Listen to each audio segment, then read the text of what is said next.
Working as a fire lookout in the remote wilderness sounds romantic, doesn't it? Alone in the woods, surrounded by nothing but trees and sky, your only job to spot the telltale wisps of smoke rising above the canopy. That's what I thought when I signed up. I craved the solitude, the silence. I thought I'd find peace. I wasn't prepared for what found me. The lookout tower was ancient, built sometime in the 1940s, a weather-beaten structure perched on a hill deep in Washington's forests. My nearest contact was a ranger station 15 miles away. I had a radio to call in anything suspicious, but other than that, I was on my own. When I arrived in late May, the air was still crisp and cool. The forest stretched endlessly in every direction, a sea of green broken only by rugged mountain peaks. The first few days passed uneventfully. I'd scan the horizon for smoke during the day, read books or sketch in the evenings, and fall asleep to the soothing chorus of crickets and owls. But by the end of the first week, the silence started to feel oppressive. During the day it was fine, birds chirping, leaves rustling. But at night it was different. It wasn't just quiet, it was empty, as if the forest itself was holding its breath. One evening, I noticed movement on the horizon. I'd been scanning the treetops with my binoculars when I saw it. A figure. Just a speck against the distant green. At first, I thought it was a hiker, maybe lost or looking for a trail. I watched them for a few minutes, waiting for them to move, to wave, to show any sign of being human. They didn't. They just stood there, perfectly still. I shook it off, figuring it was a trick of the light. But when I looked again a few minutes later, the figure was gone. The next day, I told myself it had been nothing. A shadow cast by a tree, maybe. But I couldn't shake the uneasy feeling it left me with. I kept glancing out the window, half expecting to see someone standing at the edge of the clearing. That night, I woke up to the sound of footsteps. I bolted upright, heart hammering. The tower was 30 feet off the ground, accessible only by a narrow wooden staircase. Who could be walking around out there? Grabbing my flashlight, I crept to the window and shone the beam down into the darkness. Nothing. The underbrush was still. The dirt path leading to the tower was empty. But as I scanned the trees, I saw something move, a flicker of motion, just at the edge of the light. I called out, "Hello? Who's there?" My voice sounded weak, even to me. No answer, just the faint rustle of leaves in the breeze. The next morning, I found footprints at the base of the tower. They were large, boot-shaped, and they circled the structure several times before disappearing into the woods. I radioed the ranger station to report it, but all I got was static. The unease that had been simmering since my first night boiled over. I started double-checking the locks on the tower door, keeping my flashlight and a fire axe within arm's reach at all times. I couldn't shake the feeling that I wasn't alone. About 2 weeks in, I spotted the figure again. This time, they were closer, standing at the edge of the clearing, just where the trees began. I grabbed my binoculars, hands trembling. They were wearing dark clothes, their face obscured by shadow. They didn't move, didn't wave, just stood there, staring up at the tower. I shouted down at them, "Can I help you? Are you lost?" No response. I kept the binoculars trained on them, refusing to blink. But in the time it took me to lower the binoculars and grab the radio, they were gone. I didn't sleep that night. By the third week, the noises started. At first, it was just the footsteps again, soft and distant. But then came the knocking. It started around midnight. A faint tap, tap, tap against the wooden legs of the tower. I grabbed the axe and the flashlight, my heart pounding so hard I thought it might burst. "Who's out there?" I shouted. The knocking stopped.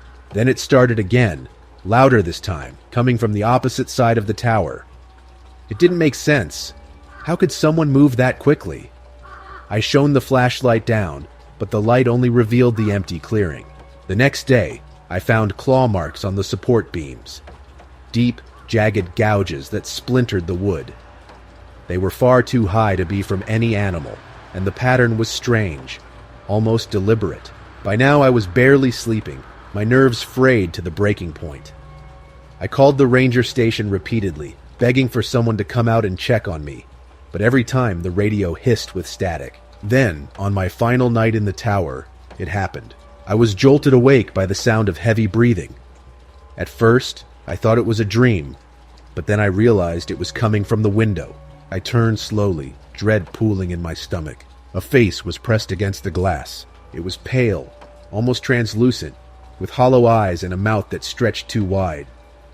Its breath fogged the window as it stared at me, unblinking.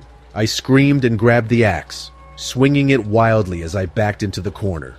The face vanished, but I could hear footsteps on the stairs, fast and heavy. I barricaded the door with a chair and held the axe tight, waiting, but the footsteps stopped halfway up the stairs. Then came the knocking, louder than ever, shaking the whole tower. I don't know how long it went on. Hours, maybe. I was too terrified to move. Eventually, the knocking stopped, and the silence returned. When the ranger came to relieve me the next morning, he found me huddled in the corner, clutching the axe like my life depended on it. "What happened here?" he asked, his voice low. I didn't have an answer. All I could do was point to the claw marks on the beams, the footprints in the dirt. He didn't say anything else, just helped me gather my things and drove me back to civilization. I never went back to the tower. I couldn't. But sometimes, when I'm alone at night, I still hear the knocking. Before the next story, if you're new to the channel, make sure to subscribe so that you don't miss any of these terrifying stories. Road trips always held a certain charm for me. There's something freeing about the open highway. The world reduced to the hum of tires on asphalt and the quiet rhythm of passing landscapes. But that charm shattered one hot August night when my best friend Derek and I drove through the desolation of Nevada. I've never told anyone this story in its entirety. It feels too absurd, too impossible to recount without being dismissed as a liar, or worse, someone who's losing their grip. We'd been driving for hours, aiming to reach Las Vegas by morning. The road was straight and unending, cutting through a wasteland of dust and sagebrush. No other cars had passed us for over an hour. Derek was at the wheel, his fingers drumming on the dashboard to the faint crackle of the radio. I was half dozing in the passenger seat, lulled by the monotony of the scenery. Then Derek spoke. "Do you see that?" I blinked myself awake, sitting up straighter. "See what?" He gestured toward the road ahead. I squinted, and then I saw it. A lone figure standing on the shoulder of the highway. It was odd, given how isolated we were, but not unheard of. Maybe their car broke down, I reasoned. Maybe they were hitchhiking. As we drew closer, the figure came into focus. It was a man, tall and gaunt, with his arm raised in a lazy wave.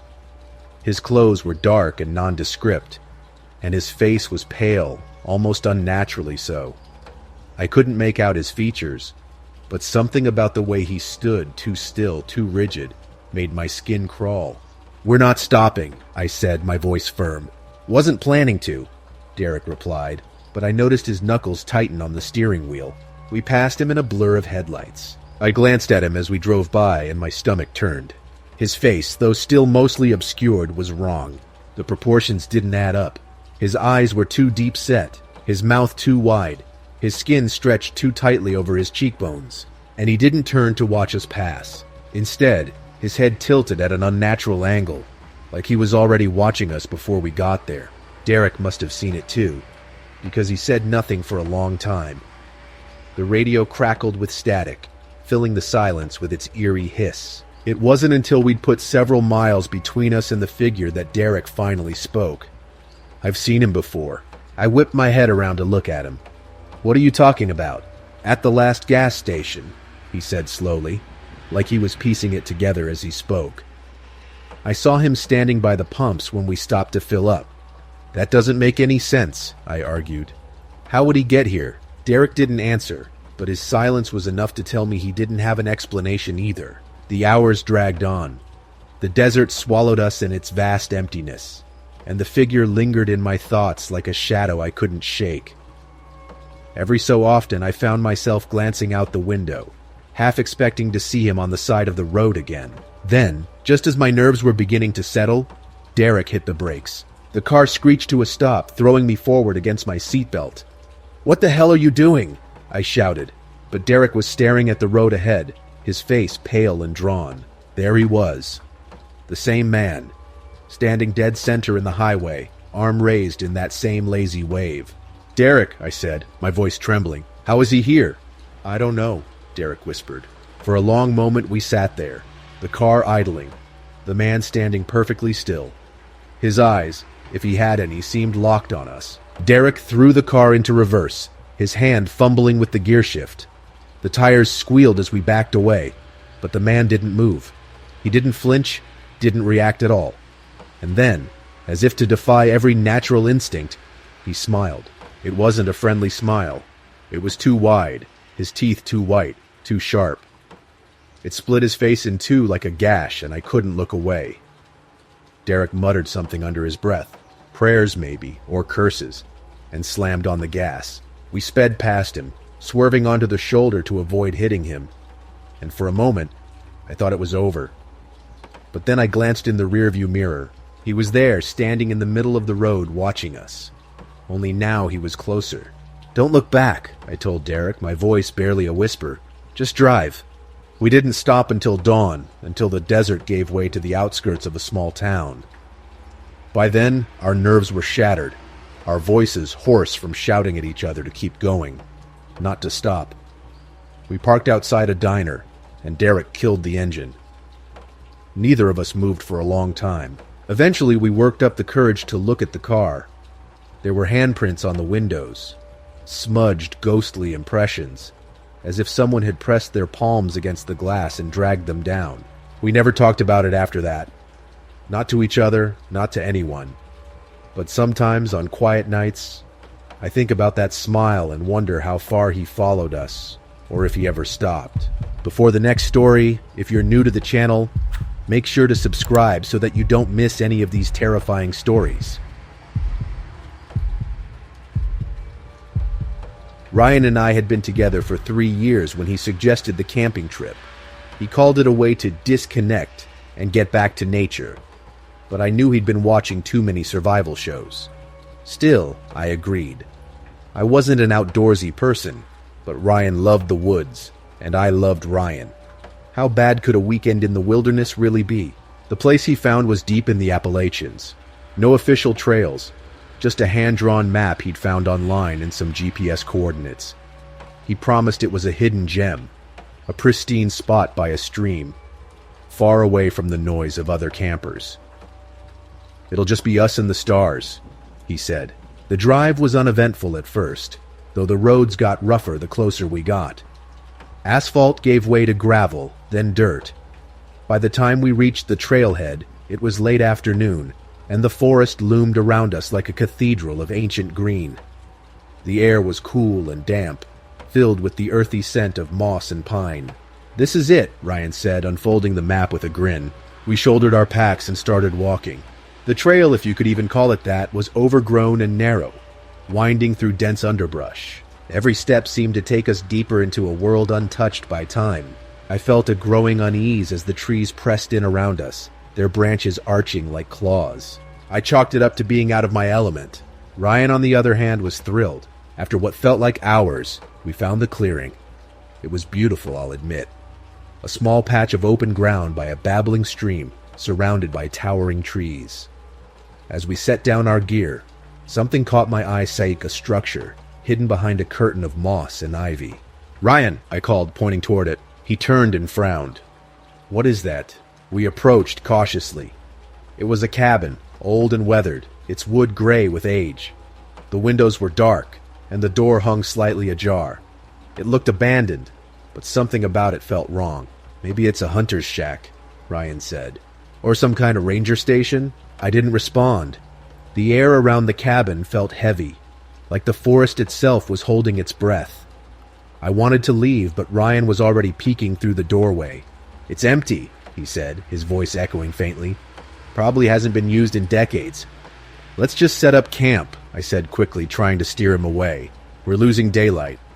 That night, as we sat by the fire, I couldn't shake the feeling that we weren't alone.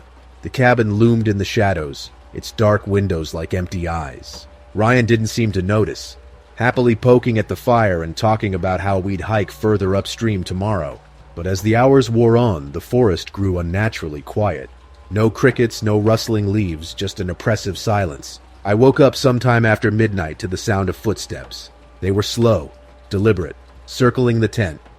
My heart pounded as I reached for Ryan, shaking him awake. "Do you hear that?" I whispered. He sat up, his face tense. The footsteps stopped, replaced by a soft creak like a door opening. "The cabin," Ryan muttered. He grabbed the flashlight and unzipped the tent before I could stop him. "Stay here." "Ryan, don't—" I started, but he was already gone. I sat frozen in the dark, listening as his footsteps faded toward the cabin. Then, in the distance, I heard it. A low, guttural growl. It wasn't human. It wasn't animal. It was something in between. "Ryan?" I called, my voice trembling. No answer. The growl grew louder, closer. I scrambled out of the tent, clutching the fire poker for protection. The flashlight beam flickered in the distance as Ryan came sprinting back. His face was pale, his eyes wide with terror. "We have to go," he gasped, grabbing my arm. "Now!" We didn't stop running. We left everything, our gear, the tent, even the car at the trailhead. It wasn't until dawn that we reached the outskirts of a small town, collapsing in exhaustion at a diner. Ryan refused to talk about what he saw, his hands shaking as he gripped his coffee cup. Later that day, we returned with the sheriff, but the clearing was empty. The cabin was gone. Not destroyed, not overgrown, just gone. The sheriff gave us a skeptical look, muttering something about city folk and their imaginations. But I know what I saw, and I know what Ryan heard, even if he'll never admit it. We broke up a few months later. He never spoke about the trip again, and I've avoided the woods ever since. But sometimes, late at night, I'll dream of that cabin. I'll hear the creak of its door, the growl rising from within, and I wonder if it's still out there, waiting for someone else to find it.